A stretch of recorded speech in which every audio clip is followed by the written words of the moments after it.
Market లో invest చేసి మీ డబ్బులు డబుల్ చేసుకోవాలనుకుంటున్నారా? సుందరరామిరెడ్డి గారి లైవ్ సెమినార్ కి అటెండ్ అవ్వండి.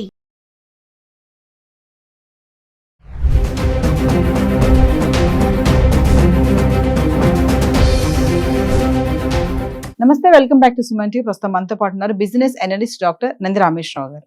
నమస్తే సార్. సార్, ఇప్పుడు అమెరికాలో H4 డిపెండెంట్ వీసా గురించి మాట్లాడుకుంటే చాలా మంది ఇప్పుడు సాఫ్ట్వేర్ ఎంప్లాయ్ పెళ్లి చేసుకుని వెళ్ళిపోతారు అమెరికా. అంటే హస్బెండ్కి అక్కడ జాబ్ ఉంది అనుకోండి, వైఫ్ని తీసుకుని వెళ్ళిపోవాలి. ఇక్కడ ఎంత మంచి జాబ్ చేసినా వదిలిపెట్టి వెళ్ళిపోవాల్సిందే. అమెరికా సంబంధాలను చేస్తూ ఉంటారు కదా. మరి అక్కడికి వెళ్ళిపోయాక అంటే హౌస్ వైఫ్స్ డిపెండెంటే కదా తను కూడా ఇప్పుడు అక్కడిగా. సో ఎలా ఉంటుంది వాళ్ళ లైఫ్ స్టైల్? ఇక్కడ ఉన్న వాళ్ళు అనుకుంటారు చాలా బాగుంటుంది లైఫ్ స్టైల్, అక్కడ రిచ్ ఉంటారు అది ఇది అని. నేను కొంచెం కొన్ని వార్తలు విన్నాం, డిపెండెంట్ వీసా అనేది చాలా అనుకున్నంత సులువు కాదు, అంత ఈజీ కాదు ఉండడం అక్కడ అనేసి. ఒక్కసారి దాని గురించి మాట్లాడు. H4 అనేది హౌస్ వైఫ్స్ కే ఇది రెండు పక్కల ఉంటుంది. కొంతమంది భార్య మీద డిపెండెన్సీకి వెళ్తారు, కొంతమంది భర్త మీద డిపెండెన్సీకి వెళ్తారు. రెండు జరుగుతున్నాయి. మాకు తెలిసిన కొలీగ్స్ వాళ్ళ వైఫ్ మంచి PhD చేశారు, ఈయన డిగ్రీ చేశాడు. వైఫ్కి జాబ్ వచ్చింది, నేను జాబ్ లేదు, ఆయన డిపెండెంట్గా పిల్లలు వెళ్ళిపోయారు. So H4 basically house wives ఏంటంటే దూరపు చెట్టులు సాఫ్గా నున్నగా ఉంటాయంటారు. మేము 10th క్లాస్లో విడిపోయినప్పుడు కేంద్రీయ విద్యాలయంలో లాస్ట్ నెల మాట అంటే అయిపోయి ఎగ్జామ్స్ అయితే వెళ్ళి విడిపోతాం. పిక్నిక్ పెట్టారు మా దగ్గర వైజాగ్లో. బిర్లా కంపెనీ EC అని రాస్తుంది పైన. అది ఎక్కినప్పుడు మొత్తం కింద దిగిన రక్తాలతో హాఫ్ ప్యాంట్లు ఉండేవి మా ప్యాంట్స్, ముడుకులు తెగిపోయి మొత్తం రక్తం. అంటే రోజు 10 సంవత్సరాలు చూస్తున్నాను కొండని.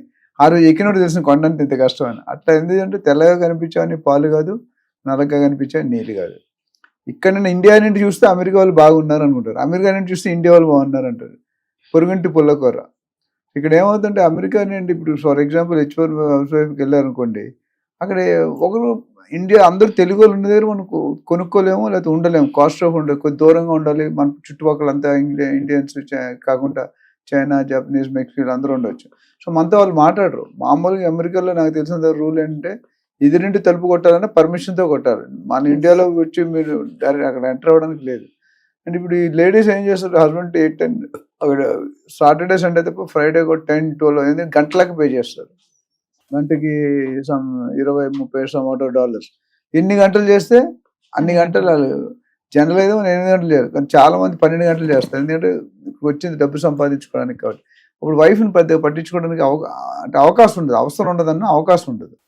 తను జాబ్ చేయకూడదు, అక్కడ చేయకూడదు. ఎందుకంటే ఇప్పుడు ఎవరైనా ఇప్పుడు ఇండియాలో కూడా ఎలిజిబిలిటీ టెస్ట్ ఉంటుంది. ఎలిజిబిలిటీ మీరు గవర్నమెంట్ IAS అవ్వండి, మీరు అవ్వగలరా? నేను అవ్వలేం కదా దానికి.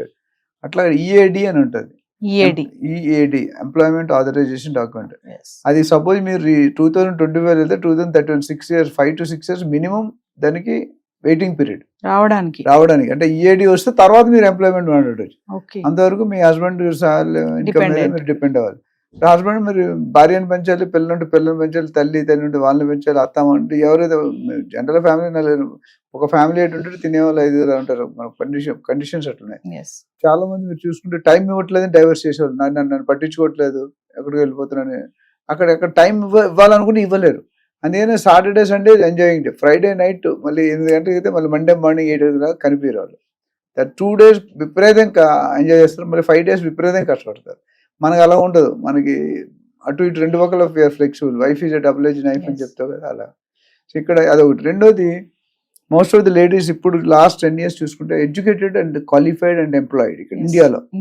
కానీ అమెరికాలో రాకపోవచ్చు. ఇప్పుడు హస్బెండ్ కొద్దిగా హైలీ క్వాలిఫైడ్ అంటే మంచి కంపెనీలు వస్తాయి. ఇప్పుడు మామూలు డిగ్రీ చేసి కంప్యూటర్ చేసేవాళ్ళు, ఇంటర్ చేసి కంప్యూటర్, ఇప్పుడు పెద్ద పెద్ద కంపెనీలు అన్నీ కూడా 20,000కి మా మేనగోళ్ళు మనం జాయిన్ అయింది, 35,000కి జాయిన్ అయింది MCA చేసి. MCA బిగ్ డిగ్రీ అని అదే. అంతమంది కంప్యూటర్ గ్రాడ్యుయేట్కి వెళ్తే 50,000 లక్ష రూపాయలు ఉంటుంది 10 years. ఇప్పుడు అది తగ్గిపోయింది.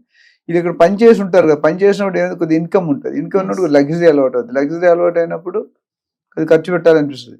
సడన్గా ఒక 5 ఇప్పుడు 21 అయిపోతుంది, ఒక 5-6 సంవత్సరాలు 26-27 పెళ్ళి అయింది అనుకోండి. 6-7 సంవత్సరాలు మంచి లగ్జరీ, అమ్మని అడగట్లేదు, నాన్న అడగట్లేదు, మన డబ్బులు. అక్కడికి వెళ్తే ఏమవుతుంది, ప్రతిదానికి హస్బెండ్ అడగాడు, డిపెండెంట్ కాబట్టి. ఓ పూరి కొనాలంటే $8 అట్లా. ఏదైనా డాలర్లోనే ఉంటుంది. ఇక్కడ డాలర్ అంటే ఇప్పుడు ఒక బిర్యానీ తీసుకుంటే 300-400, మన ఇండియాలో మంచి బిర్యానీ తిరిగిపోతుంది.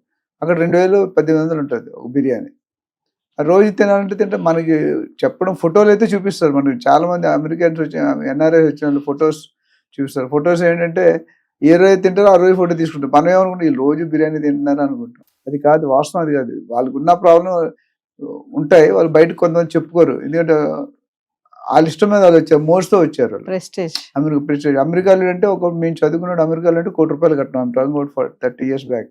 అమెరికాలో అంటే 1 కోటి 2 కోట్ల డాక్టర్ చదివినా ఇంజనీర్ చదివినా మినిమం 2 కోట్ల నుండి 5 కోట్ల దాకా డిపెండింగ్ ఆన్ ది కమ్యూనిటీ ఉండేది. ఇప్పుడు ఆ క్రేజీ కాస్త తగ్గిపోయింది. అప్పుడు అమ్మాయిలు చదువుకునేవారు కాదు, ఎక్కువ 10th చదివితే ఎక్కువ చాలా ఇంట్లో ఉండన్నారు. 10th డిగ్రీ PhD కూడా చేసేస్తున్నారు అక్కడ. రెండోది, ఇండియాలో అర్హత లేక కొంతమంది వచ్చేస్తారు, కొంతమంది అర్హత ఉండి కూడా వచ్చేస్తారు. అంటే రెండు పక్కల మళ్ళీ అదే డైలాగ్ పడుతుంది, 2 పక్కల 10 ఉంది. అంటే అక్కడ ఇంకా లైఫ్ బాగుంటుందని ఇక్కడ ఉన్నది వదిలేసుకుని వెళ్తారు. అక్కడ వెళ్ళిన తర్వాత ఫస్ట్ 2-3 నెలలు కొత్త కొత్త ప్లేస్లు అన్ని చూస్తారు. తర్వాత ఇంకా వాళ్ళకి ఫ్రస్ట్రేషన్, హెజిటేషన్, మెంటల్ సూసైడ్, అంటే mental suicide basically, stress levels, depression ఇవన్నీ వచ్చేస్తాయి. ఎందుకంటే ఖర్చు పెట్టడం డబ్బులు లేవు, లోన కూర్చోలేము. ఒకరు idle mind devil's workshop అని ఒకరు ఎంతకాలం కూర్చుంటాం, పక్కన ఒకరితో మాట్లాడడానికి మాట్లాడితే మాట్లాడిన భాష రాదు, ఆడి భాష మనకు రాదు, మన భాష వాడికి రాదు. మనం చైనా ఏం మాట్లాడతాం, ఇజ్రాయెల్ మాట్లాడతాం. సో రెండూ జరుగుతున్నాయి. ఇప్పుడు చాలా మంది ఎస్పెషల్లీ లేటెస్ట్ మన సోకాల్ న్యూ ప్రెసిడెంట్ ట్రంప్ గారు వచ్చాక మాత్రం చాలా మంది డ్రాబ్యాక్ విత్డ్రా అయిపోతున్నారు. ఈ అమెరికా వద్దు పోదాం పదండి అన్నట్టు. అంటే హస్బెండ్ అయినా టైం ఉంటుంది, రిలీయింగ్ పీరియడ్ అయినా లేకపోతే కాంట్రాక్ట్స్ అంటే వీళ్ళైతే వచ్చేస్తున్నారు పిల్లలు తీసుకొని. నేను బర్త్ టూరిజం అని రకరకాల లాటరీ సిస్టమ్, వీసా సిస్టమ్ అన్ని పెట్టాడు కదా మనకి.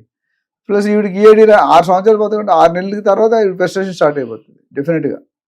ఫ్రస్ట్రేషన్ ఏమవుతుందంటే ఇద్దరు హస్బెండ్ వైఫ్ని కొట్టుకోవడం మొదలవుతుంది. ఎందుకు ఏం చేయాలో తెలియదు. పాతవన్నీ నువ్వు అప్పుడు అలా చేసావు, పెళ్ళిలో కూడా మీ నాన్న ఎలా చేసాడు, మీ అన్న ఎలా చేసాడు, అవి ఊరికే గుర్తుంటాయి. అందుకని పెళ్ళిలో జాగ్రత్త ఉండాలి. ఆ పెళ్ళి అయిన మాట లైఫ్ లాంగ్ ఉంటుంది. వీళ్ళు ఏం చేసి ఇంటికి రాగానే ఖాళీ ఉంటారు, పాయింట్లు రాసుకుంటారు. అత్తగారు ఇలా ఉన్నారు, అమ్మగారు నువ్వు ఇలా చేసావు, మీ అమ్మకు సపోర్ట్ ఇచ్చావు, నాకు సపోర్ట్ ఇవ్వలేదు, ఇవన్నీ కూడా హస్బెండ్ ఎంతో కష్టపడి వస్తాడు బయట నుండి. ఇవన్నీ చేసేది బౌన్స్ అయిపోతాయి. అటు అమ్మాయి ఏదైనా బౌన్స్ అవుతాడు, ఇటు భార్య మీదైనా బౌన్స్ అవుతాడు. సో ఓవరాల్ H4 వీసా అనేది హౌస్ వైఫ్ మంచిదే. బట్ అందరూ all people are not able to adjust. ఇండియాలో రోజు చీప్ 300 అనేది రోజు కూడా తింటాం బిర్యానీ. చాలా మంది అమెరికా వెళ్ళిపోతాం అంటే మళ్ళీ 2-3 సంవత్సరాలు వస్తారు. మొత్తం వరుసగా 4 రోజుల ముందు నుండే ఎవ్రీడే పొద్దుట మధ్యాహ్నం టిఫిన్ కూడా బిర్యానీయే తింటుంటారు.